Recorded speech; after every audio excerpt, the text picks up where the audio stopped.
Hello and welcome to the commerce at home. आज हम पढ़ने वाले हैं कोऑपरेटिव सोसाइटी या दूसरा नाम इसका कोऑपरेटिव क्रेडिट सोसाइटी। ऐसी संस्थाएं, ऐसी सोसाइटीज, ऐसा ऑर्गेनाइजेशन जो आपस में मिलजुल कर पैसा इकट्ठा करता हो और एक उद्देश्य के लिए, एक ऑब्जेक्ट के लिए वो पैसा यूज किया जाता हो, इकट्ठा भी किया जाता हो और उस पैसे को भी फिर यूज भी किया जाता हो। कई लोग मिलके आपस में एक साथ होकर पैसा इकट्ठा करते हैं, मेंबरशिप लेते हैं, एक सोसाइटी बनाते हैं और फिर उसी पैसे को जिसको जरूरत होती है उसको दिया जाता है, सिर्फ उन्हीं मेंबर को जो वहां पर हैं। देखिए, बात समझिएगा।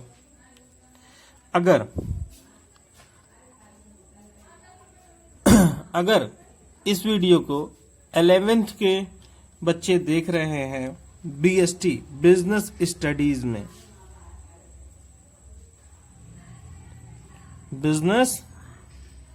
स्टडीज में, तो ये आपके पहले चैप्टर में ही है। उस चैप्टर का नाम है फॉर्म्स ऑफ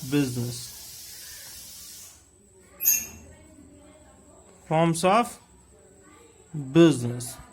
उस चैप्टर में ये चौथा पॉइंट है हमारा। ये 11th के लिए लेक्चर 4 है। अब 12th की बात करते हैं। अगर ये बच्चे 12th के लिए देख रहे हैं तो ये बैंकिंग में है, एग्रीकल्चर क्रेडिट के नाम से। उसमें एक चैप्टर है ये एग्रीकल्चर क्रेडिट में हम पढ़ चुके हैं महाजन एंड साहूकार। हमने क्या पढ़ा कि किसान लोग कहां से लोन लेते हैं? पहला महाजन से या साहूकार से।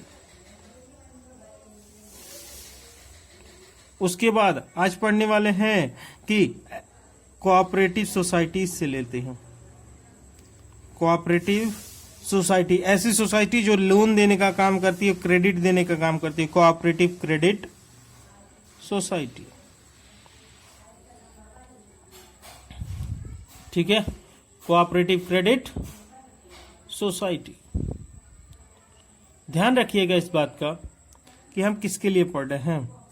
हम आज 11th के लिए पढ़ रहे हैं या फिर आज 12th के लिए पढ़ रहे हैं।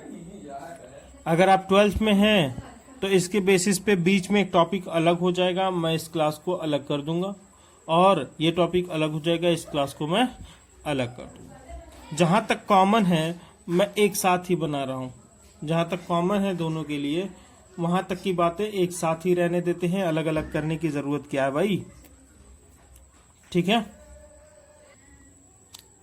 चलिए मीनिंग पढ़ लेते हैं। Meaning of cooperation. सहकारिता का अर्थ। Meaning of cooperation. अगर हिंदी मीडियम वाले पढ़ रहे हैं तो इसको लिख लीजिए, सहकारिता का अर्थ।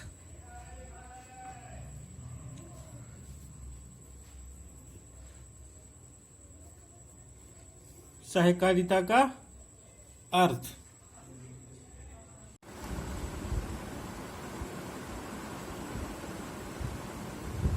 चलिए देखते हैं कि लिखा क्या हुआ है। The word cooperative means working together and with others for a common purpose. सहकारिता का मतलब होता है कि एक साथ मिलजुल कर, अपनों के साथ या किसी बाहरी के साथ मिलजुल कर एक उद्देश्य के लिए, एक कॉमन पर्पस के लिए, एक उद्देश्य के लिए काम करने को कहा जाता है सहकारिता। अच्छा, दूसरा मतलब, the cooperative societies is a voluntary association of person. कह रहा है सहकारी संस्थाएं, सहकारी समितियां एक ऐच्छिक संगठन है। किसके? लोगों का एक ऐच्छिक संगठन है। वॉलेंटरी मतलब होता है ऐच्छिक, अपनी इच्छा पर। हु ज्वाइंस टुगेदर, जो एक साथ मिले हैं with motive of welfare of the members या सोसाइटी या सोशल कॉज।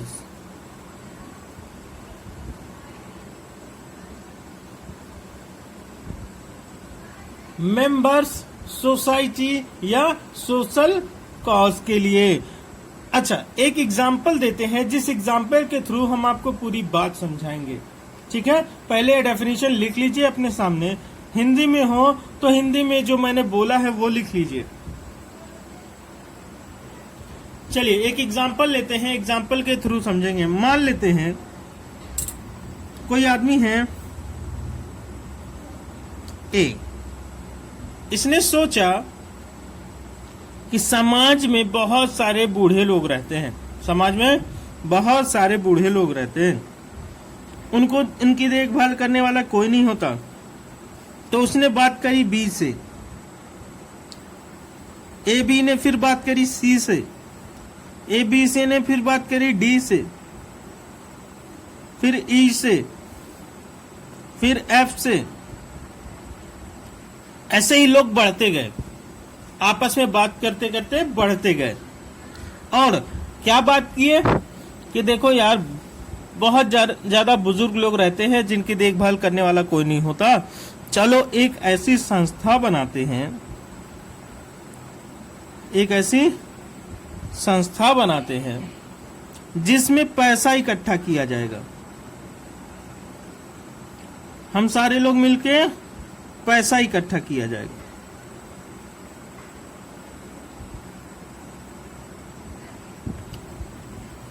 जब यहां पे कलेक्शन होगा, कलेक्शन होगा, इस कलेक्शन को हम इस्तेमाल किया जाएगा ऑर्फन एज के रूप पे, वृद्धा आश्रम के रूप में। ठीक है,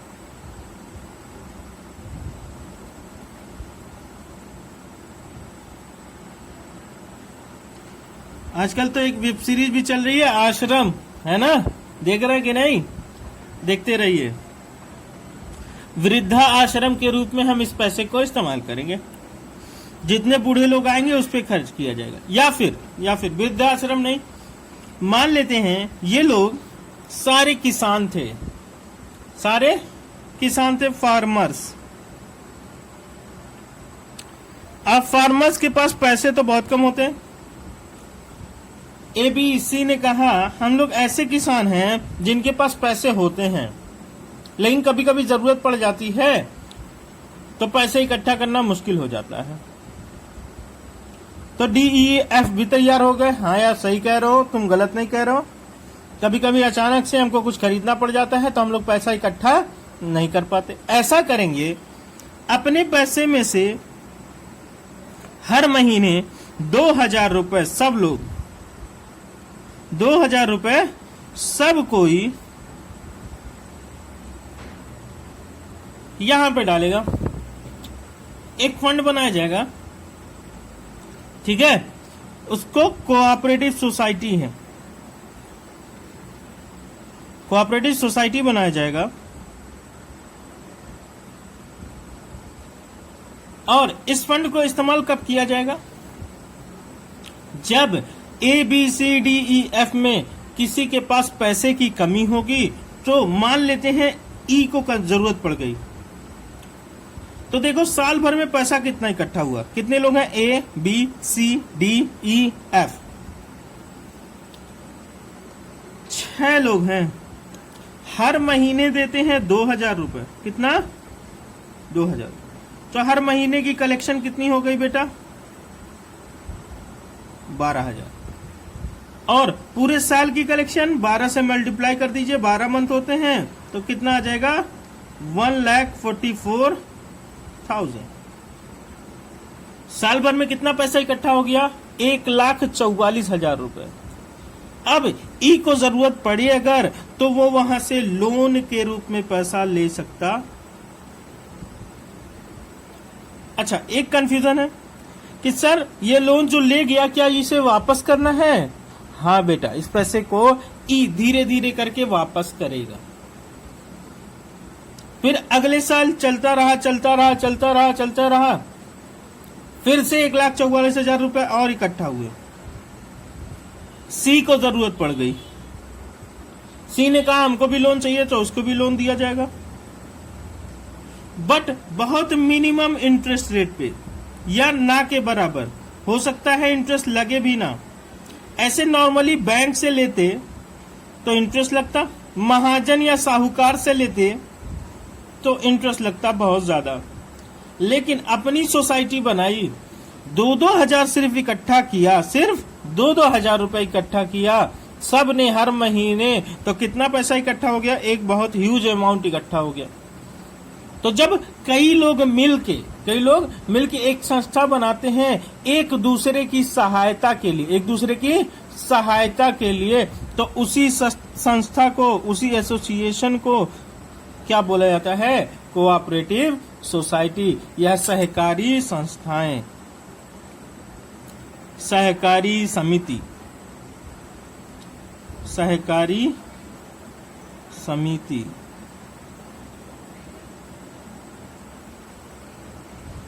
ठीक है, बात समझ में आई? अगर नहीं समझ में आई है तो आप हमसे कमेंट बॉक्स में लिख लेंगे या फिर मेरा नंबर इस्तेमाल कर लेंगे 8957 देखिए दोनों तरफ कॉमन है, ये बीच में 90 अलग है। बस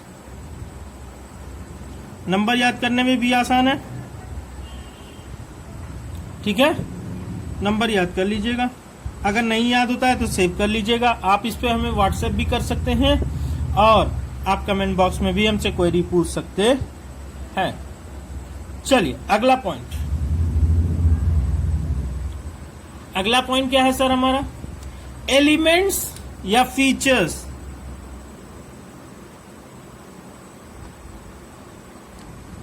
एलिमेंट्स या फीचर्स ऑफ कोऑपरेटिव सोसाइटी।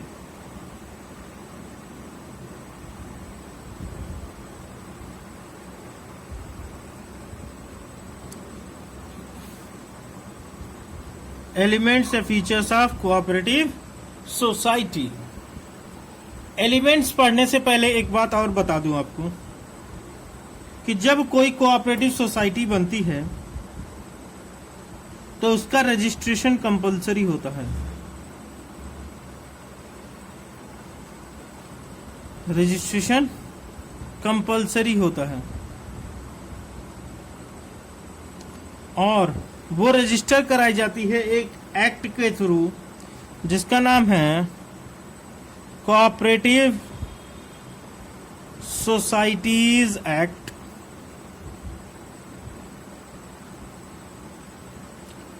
1912।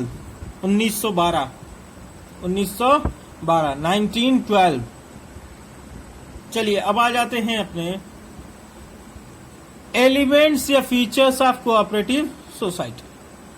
इसमें कह रहा है सबसे पहली बात वॉलंटरी मेंबरशिप, ऐच्छिक सदस्यता। कोई भी बाहरी आदमी भी इसमें आके मेंबरशिप ले सकता है। जानने वाले व्यक्ति तो ले सकते हैं पर बाहरी आदमी भी अपनी इच्छा से मेंबरशिप ले सकता है और जब चाहे तो वो मेंबरशिप क्विट कर सकता है एक नोटिस देके, एक मेंबरशिप क्विट कर सकता है। दूसरी बात सेपरेट लीगल स्टेटस,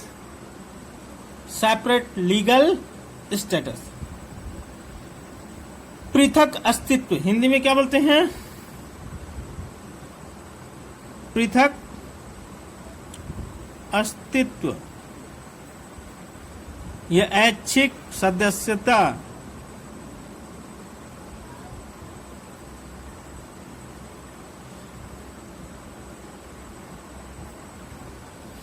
अपनी इच्छा पे सदस्य बन सकते हैं, अपनी इच्छा पे छोड़ के जा भी सकते हैं। सेपरेट लीगल स्टेटस, पृथक अस्तित्व।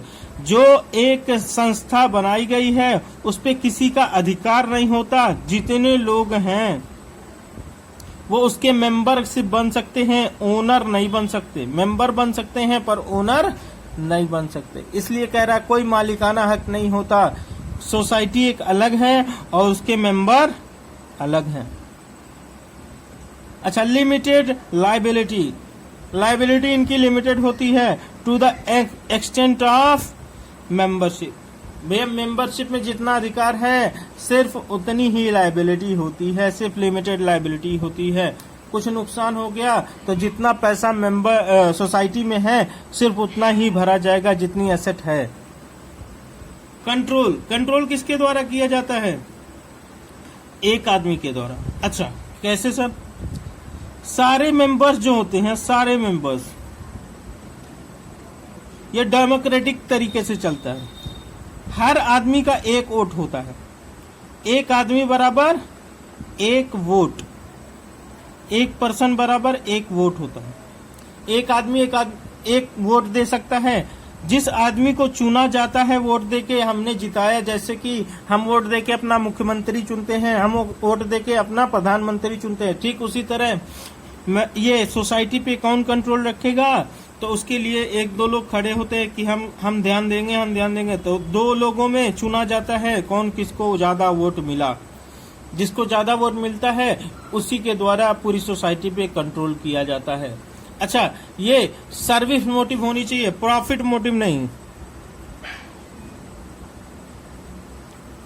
सर्विस मोटिव मतलब हम सेवा प्रदान करने के लिए कोई सोसाइटी बना सकते हैं, पर प्रॉफिट कमाने के लिए सोसाइटी नहीं बना सकते। हमारा मोटिव कैसा होना चाहिए? सेवा भाव होना चाहिए। क्या होना चाहिए? सेवा भाव। सेक्युलर एंड डेमोक्रेटिक मतलब क्या है? सेक्युलर और डेमोक्रेटिक। डेमोक्रेटिक यही मतलब है कि भैया एक आदमी एक वोट, एक आदमी एक वोट। हर आदमी का अधिकार है एक वोट देने का, और बिना वोट के कोई भी अधिकारी चुना नहीं जाएगा, उसका हेड चुना नहीं जाएगा। सेकुलर, कोई भी रिलीजन, कोई भी धर्म का आदमी इसमें आ सकता है। कोई भी रिलीजन, कोई भी धर्म का आदमी आ सकता है। कोई इसमें मना नहीं कर सकता कि भैया तुम हिंदू हो इसमें नहीं आ सकते, तुम मुस्लिम हो इसमें नहीं आ सकते। सोसाइटीज में ऐसा नहीं होता। इकोनॉमिकल, जब हम बाहर से कहीं से लोन लेते हैं, पैसा उठाते हैं, तो हमें इंटरेस्ट ज्यादा पे करना पड़ता है, बहुत ज्यादा हाई रेट से। बट अब यहाँ कोऑपरेटिव सोसाइटी से कोई लोन लेता है तो इंटरेस्ट उसको या तो ना के बराबर देना पड़ता है, या बहुत ही कम, बिल्कुल नहीं देना पड़ता, या फिर बहुत ही कम इंटरेस्ट देना पड़ता है, जिससे किसी को लोन वापसी में दिक्कत ना हो। चलिए अगला पॉइंट पढ़ेंगे। एक बात और बता दूं, minimum member, minimum 10 adult member होने चाहिए। एडल्ट मेंबर की संख्या कितनी होनी चाहिए? कम से कम 10, कम से कम 10 होनी चाहिए। उससे कम रहेगा अगर, उससे कम रहेगा अगर, 10 एडल्ट मेंबर से कम रहेगा अगर, तो ये सोसाइटी रजिस्टर ही नहीं होगी। ये सोसाइटी सोसाइटीज एक्ट में रजिस्टर ही नहीं हो पाएगी। कंपलसरी 10 एडल्ट मेंबर तो चाहिए ही चाहिए। चलिए अब यहां से ये टॉपिक सिर्फ 12th वालों के लिए है। यहां से आगे जितना भी पढ़ेंगे हम सिर्फ 12th वालों के लिए, ठीक है। Cooperative committees in period 1935 to 45, 1945 से लेके 1935 से लेके 1945 के बीच कैसी रही कोऑपरेटिव कमिटीज या कोऑपरेटिव सोसाइटीज। पहली बात ये जान लीजिए, उस टाइम सेकेंड वर्ल्ड वॉर होता,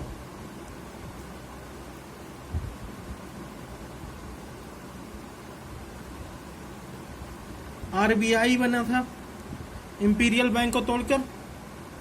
तीसरी बात, उसी के कुछ दिन बाद डिवीजन हो गया, इंडिया का बंटवारा हो गया, इंडिया का डिवीजन हो गया। तो एक बात मानिए कि इंडिया का जब डिवीजन हुआ या वर्ल्ड वॉर हो रहा था, तो गवर्नमेंट के पास पैसे नहीं थे या बैंकों के पास पैसे नहीं थे या फिर आदमियों के पास पैसे की कमी होने के कारण ज्यादा से ज्यादा लोग क्या करते थे, वो कमेटी बनाते थे, सोसाइटी बनाते थे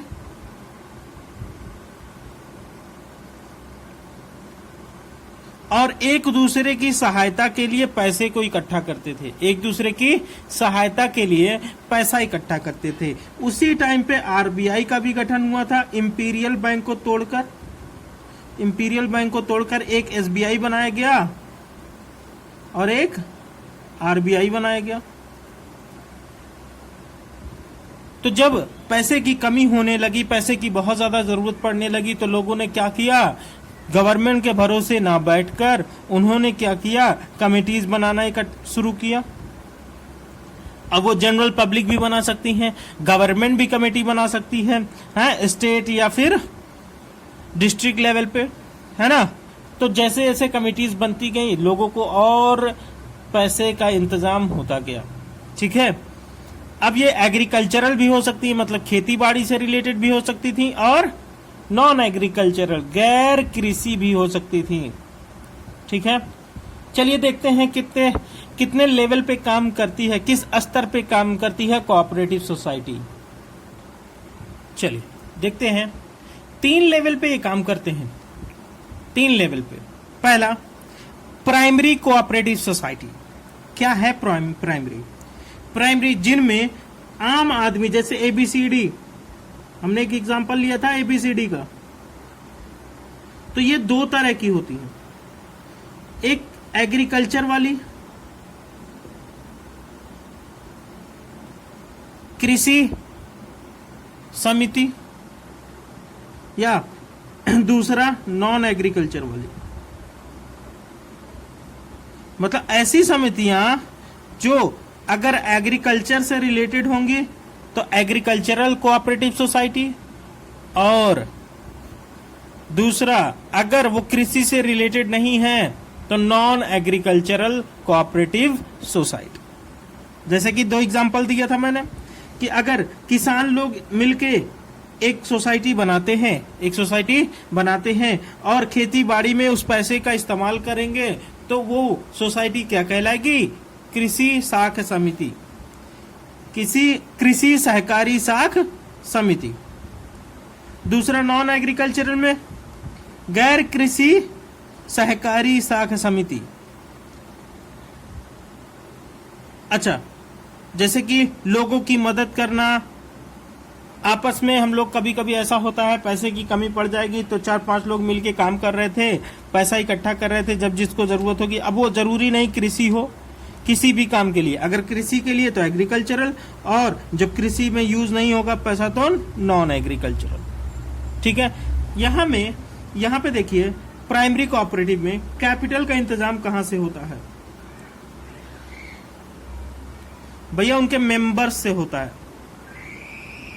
जितने मेंबर होंगे वो पैसा जमा करते रहते हैं, मेंबरशिप चार्जेस भी देते रहते हैं, मेंबर से होता है मेंबरशिप चार्जेस देते रहते हैं और अपना पैसा भी इकट्ठा करते रहते हैं। अच्छा, इनका वर्किंग एरिया क्या होता है, स्कोप कितना है भैया, उन्हीं मेंबर, जितने मेंबर हैं, जितने भी मेंबर्स हैं, ये गांव लेवल पे काम करते हैं या एक छोटे से एरिया में, अर्बन एरिया, रूरल एरिया, एक एरिया में काम करते हैं, कुछ लोग मिलकर काम करते हैं, तो उसको बोलते हैं प्राइमरी कोऑपरेटिव सोसाइटी। ठीक है, अच्छा, मेंबरशिप चार्ज मेंबर्स देते हैं और गवर्नमेंट से ग्रांट मिलती रहती है, गवर्नमेंट की तरफ से ग्रांट मिलती है, कुछ छूट भी मिलती है, कुछ एक्स्ट्रा पैसा भी मिलता है, डोनेशन के तौर पे दान मिलता है बाहर से। तो ऐसी सोसाइटीज जहां पे एक इंडिविजुअल पैसा दे रहा हो या कुछ पैसा गवर्नमेंट की तरफ से आ रहा हो, वही उनकी कैपिटल होती है। इनका एरिया ऑफ वर्किंग क्या होता है कि भैया एक गांव पे यहाँ पे मेंबर 40 गांव हो सकते हैं, 40 गांव के लोग मेंबर हो सकते हैं। अच्छा, इसका रजिस्ट्रेशन कंपलसरी होता है, अभी मैंने बताया था कंपलसरी रजिस्ट्रेशन होता है, बट किसमें, cooperative societies act 1912, cooperative societies act 1912 के अंतर्गत इसको रजिस्ट्रेशन कराना जरूरी है, कंपलसरी है रजिस्ट्रेशन, ठीक है। और इसमें मेंबर्स कितने हो सकते हैं? 10 कम से कम जो कि हमने बताया था एडल्ट मेंबर तो होने चाहिए 10, और एडल्ट को छोड़कर और कितने मेंबर हो सकते हैं? मैक्सिमम 100। कितने मेंबर हो सकते हैं? मैक्सिमम 100। और उनकी एज कितनी होनी चाहिए? 18 से ज्यादा, 18 से ज्यादा होनी चाहिए। और दूसरी बात, अगर वो कृषि है, अगर वो एग्रीकल्चरल है, तो 75% लोग किसान लोग होने चाहिए उसमें, बाकी 25% पे काम चलेगा। लेकिन अगर वो नॉन एग्रीकल्चरल है तो वो 100% भी बाहरी लोग हों, कोई किसान ना हो, किसान हो भी तो कोई दिक्कत नहीं है, 100% बाहरी लोग हो सकते, ठीक है। ये था हमारा primary agricultural society, primary agricultural cooperative credit society. अच्छा, दूसरा सेंट्रल, ये स्टेट लेवल पे काम डिस्ट्रिक्ट लेवल पे काम करती है। एक राज्य सहकारी साख समिति, राज्य सहकारी साख समिति, इसको सेंट्रल कोऑपरेटिव भी बोलते हैं। अच्छा, इन दोनों के बीच में होने की वजह से सेंट्रल बोलते हैं। मान लीजिए एक गठन किया गया सोसाइटी का, प्राइमरी वाली सोसाइटी ये थी, प्राइमरी वाली सोसाइटी ये थी, इसमें लोग पैसा ऐसा जमा कर रहे थे, अपना काम कर रहे हैं। इसमें कौन मेंबर होता है? जो छोटी छोटी सोसाइटी गांव-गांव की होती है, गांव-गांव की होती है, गांव-गांव की होती है, अलग अलग गांव की होती है। मैंने बोला कितने गांव हो सकते हैं? 40 गांव हो सकते हैं। कितने गांव? 40 गांव। यही लोग जाके यहां मेंबर बनते हैं, डिस्ट्रिक्ट लेवल पे जो है, यही लोग जाके मेंबर बनते हैं। किसमें? सेंट्रल कोऑपरेटिव क्रेडिट सोसाइटी में, सेंट्रल कोऑपरेटिव क्रेडिट सोसाइटी में जाके मेंबर बन जाते हैं। अच्छा सर, क्या ये एक ही तरह की होती है, सिर्फ यही लोग मेंबर बन सकते हैं, ये सोसाइटी ही मेंबर बन सकती है, या कोई आदमी भी मेंबर बन सकता है? क्या कोई आदमी भी मेंबर बन सकता है?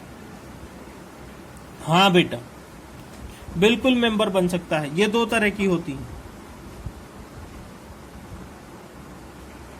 एक मिक्स्ड, एक सेपरेट।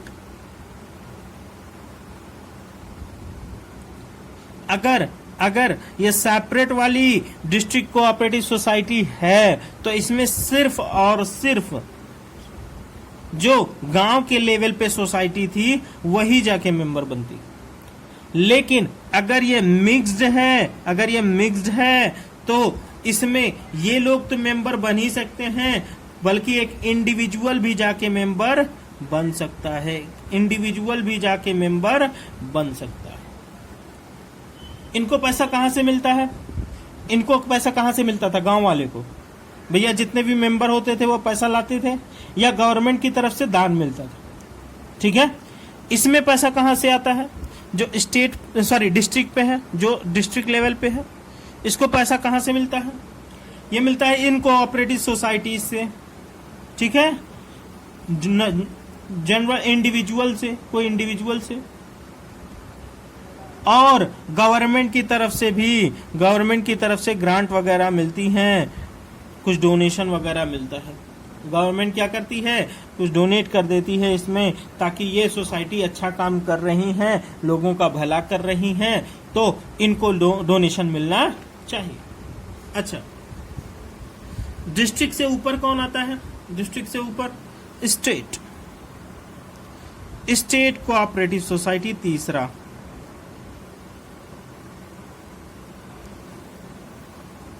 बेटा स्टेट कोऑपरेटिव सोसाइटी में कौन कौन मेंबर हो सकता है? इसमें भी दो बातें हैं, सेपरेट या मिक्स्ड। अगर सेपरेट है, अगर वो सेपरेट कोऑपरेटिव सोसाइटी है, वो भी स्टेट वाली सेपरेट स्टेट कोऑपरेटिव सोसाइटी है, तो उसमें सिर्फ डिस्ट्रिक्ट वाले और गांव वाला जो सोसाइटीज हैं वही मेंबर बन पाएंगी। जो सोसाइटीज हैं वही मेंबर बन पाएंगी। किसमें? सिर्फ सोसाइटी मेंबर बन पाएगी, चाहे वो कौन सी सोसाइटी हो, डिस्ट्रिक्ट वाली हो चाहे गांव वाली हो। लेकिन अगर मिक्स्ड है तो उसमें हर कोई जाके मेंबर बन सकता है, हर कोई जाके मेंबर बन सकता है, डिस्ट्रिक्ट वाला भी, गांव वाला भी, और एक आदमी इंडिविजुअल भी जाके इसमें मेंबर बन सकता है। और मैंने बताया था कि भैया यह सेकुलर होती है। सेकुलर मतलब क्या? कोई जाति धर्म किसी का देखना नहीं है, ये सेकुलर होती हैं, सेकुलरिज्म फॉलो करती हैं। और डेमोक्रेटिक होती है। अगर कोई हेड चुना जाएगा तो वोट देके चुना जाएगा, सबका वोट लिया जाएगा जितने भी मेंबर होते हैं सोसाइटी में। ठीक है, तो 3 लेवल पे काम करती हैं। सबसे ऊपर सबसे ऊपर स्टेट लेवल की, एक यूपी में, दूसरा अगर एग्जांपल लिया जाए यूपी में, दूसरा जिले पे, जिला मतलब गोरखपुर ले लीजिए, और उसके बाद एक एरिया का ले लीजिए, कोई गांव एरिया, मान लेते हैं सहजनवा, एक गांव ले लिया हम।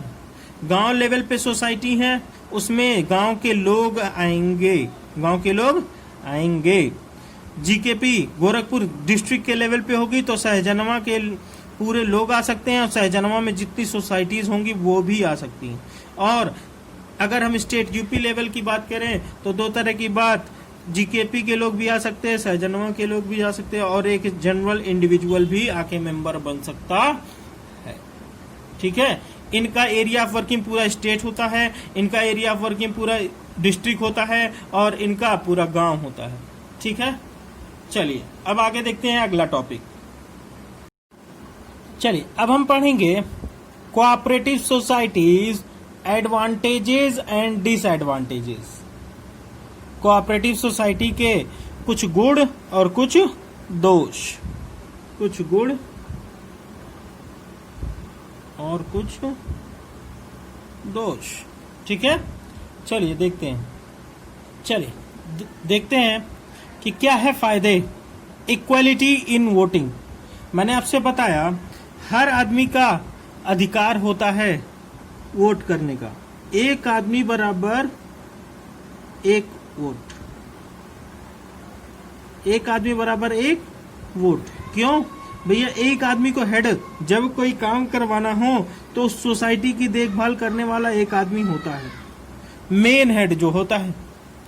ठीक है, अब सब आदमी वोट देके उस आदमी को चुनते हैं कि ये आदमी हमारी सोसाइटी का ख्याल रखेगा, तो एक आदमी बराबर एक वोट होता है, हर किसी को वोटिंग स्टेटस बराबर मिलता है। ठीक है, कोई भी मेंबर छोटा या बड़ा नहीं होता। अच्छा, लिमिटेड लायबिलिटी, जितना एक आदमी ने कैपिटल लगाया है, जितना एक आदमी ने पैसा लगाया है, वहीं तक सिर्फ अगर कुछ नुकसान होता है तो वो पैसा तो डूब जाएगा, लेकिन ये आदमी जो है, ये आदमी कभी घर से फिर से दोबारा पैसा लाके किसी आदमी को पैसा देने की जरूरत नहीं। जितना पैसा उसका बिजनेस में लगा हुआ था सिर्फ वहीं तक लायबिलिटी है इसकी, अदरवाइज एक्स्ट्रा कोई लायबिलिटी नहीं होती कोई मेंबर की। ठीक है, स्टेबल एग्जिस्टेंस, स्टेबल एग्जिस्टेंस मतलब अस्थाई अस्तित्व। क्या है अस्थाई अस्तित्व? कि भैया कोई आदमी रिटायरमेंट हो जाए, कोई आदमी की डेथ हो जाए, कुछ भी हो जाए, ये बिजनेस वैसे का वैसे ही रहेगा, अपना चलता रहेगा। कोई मेंबर चला गया, कोई मेंबर छोड़ गया, कोई नया आ गया, कोई मर गया, कुछ भी हो जाए, ये एग्जिस्टेंस में ही रहती है, कभी खत्म नहीं होती। कब खत्म होगी? जब सारे मेंबर एक साथ मिलकर कह दें कि चलो अब इसको बंद कर दिया जाए। ठीक है, इकोनॉमी इन ऑपरेशन, ये ऐसा बिजनेस चलाना बहुत आसान होता है, सस्ता होता है। हिंदी में बोलते हैं मितव्ययी है, मितव्ययी है, मितव्ययी है। क्या मितव्ययी है? कम खर्चीला है। यहाँ पे लोग अपनी मर्जी से काम करने आते हैं, अपनी खुशी से दान दक्षिणा करने आते हैं, इसलिए किसी को रेमुनरेशन ना दे के ऑनरेरियम दिया जाता है। ऑनरेरियम दिया जाता है। क्यों ऑनरेरियम दिया जाता है? भैया आपके सम्मान में कुछ पैसा दिया जाए उसको बोलते हैं ऑनरेरियम, दक्षिणा। सपोर्ट फ्रॉम गवर्नमेंट, भैया ये हम सोशल वेलफेयर के लिए बनाते हैं। ये सोसाइटी क्या होती हैं? सोशल वेलफेयर के लिए बनती हैं, इसलिए गवर्नमेंट भी क्या करती है? इसमें सपोर्ट करती है। गवर्नमेंट क्या करती है? सपोर्ट करती है। ईज ऑफ फॉर्मेशन, आसानी से बन जाती है। क्यों? क्योंकि मिनिमम 10 एडल्ट मेंबर चाहिए, तो ये आसानी से बन जाएगी। दूसरी, रजिस्ट्रेशन कंपलसरी होनी चाहिए। रजिस्ट्रेशन कंपलसरी होनी चाहिए किसमें? Cooperative societies act 1912। ठीक है, तो ये कुछ फायदे हैं उसके। सेकुलरिज्म होती है, डेमोक्रेटिक वाली बात तो यहाँ हमने पढ़ ली कि एक आदमी की एक वोट होता है, लेकिन सेकुलरिज्म नहीं पढ़ा। सेकुलर होती है कोई भी रिलीजन, कास्ट, धर्म कुछ भी हो, कास्ट कुछ भी हो, कोई भी आदमी यहाँ आके मेंबर बन सकता है। अच्छा सर, फायदे तो हो गए, नुकसान क्या क्या हो सकते हैं सर इससे? चलिए नुकसान भी देख लेते हैं। लिमिटेड रिसोर्सेज, सीमित साधन या सीमित संसाधन क्या है भैया? यहाँ पे लिमिटेड लोग ही मेंबर आके बनते हैं, तो पैसा बहुत लिमिटेड आता है। गवर्नमेंट कुछ दे दे तो दे दे, वरना कहीं से पैसा जल्दी आ नहीं पाता। लैक ऑफ सिक्रेसी मतलब कि भैया जब भी कोई काम करवाना होता है तो सारे मेंबर से बातचीत की जाती है। यूनानिमस कंसेंट चाहिए होता है। यूनानिमस कंसेंट चाहिए होता है। सर्वसहमति, क्या बोलते हैं? सर्वसहमति, सबसे पूछना पड़ेगा। तो जब भी कोई काम करना होता है तो हमें सबकी मीटिंग बुलानी पड़ती है। बुलाने के बाद सबसे बात करनी पड़ती है, क्योंकि डिफरेंट इन ओपिनियन, सबका मत अलग अलग होता है। सबका कोई कुछ सोच रहा है, कोई कह रहा है ये अच्छा है, कोई कह रहा है नहीं है, ठीक नहीं है, ये नुकसान करेगा। सबका अलग अलग ओपिनियन होता है। अच्छा, गवर्नमेंट इंटरफेयर करती है, कुछ डोनेशन देती है, तो गवर्नमेंट पॉलिसी बनाती है। तो गवर्नमेंट का कंट्रोल हो जाता है। हम अपनी मर्जी से काम नहीं कर सकते, जैसी पॉलिसी गवर्नमेंट बनाएगी हमको वैसे काम करना पड़ेगा। इनएफिशिएंसी इन मैनेजमेंट, अकुशल प्रबंध, हिंदी में क्या बोलते हैं? अकुशल प्रबंध। क्या होता है अकुशल प्रबंध? ऐसा प्रबंध जो अच्छे से काम नहीं कर पाता हो, इफेक्टिव ना हो। हम काम तो कर रहे हैं पर उतने अच्छे से नहीं कर पा रहे हैं, क्योंकि आदमियों की कमी होती है। इंसान मैनेजर अच्छा नहीं मिल पाए तो बिजनेस हमारा बैठ जाएगा। अगर 4 लोग मिलके चला रहे हैं, किसान वगैरह, तो उनको मैनेजमेंट क्या ही आता है। तो इसलिए क्या है? इनइफेक्टिव मैनेजमेंट होता है, इनएफिशिएंसी इन मैनेजमेंट होती है, अकुशल प्रबंध होता है। ठीक है, तो ये सब कुछ नुकसान भी हैं, कुछ फायदे भी हैं कोऑपरेटिव सोसाइटीज होने के। पैसे का इंतजाम आसानी से हो जाता है। रेट ऑफ इंटरेस्ट कभी कभी बहुत हाई ले लेते हैं। रेट ऑफ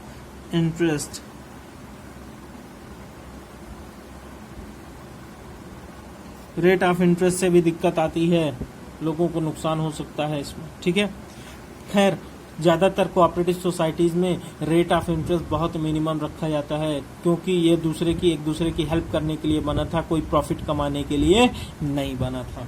ठीक है, तो ये रही आपकी वीडियोस 12th के लिए, यहीं समाप्त है। ठीक है, मिलते हैं फिर। Good luck.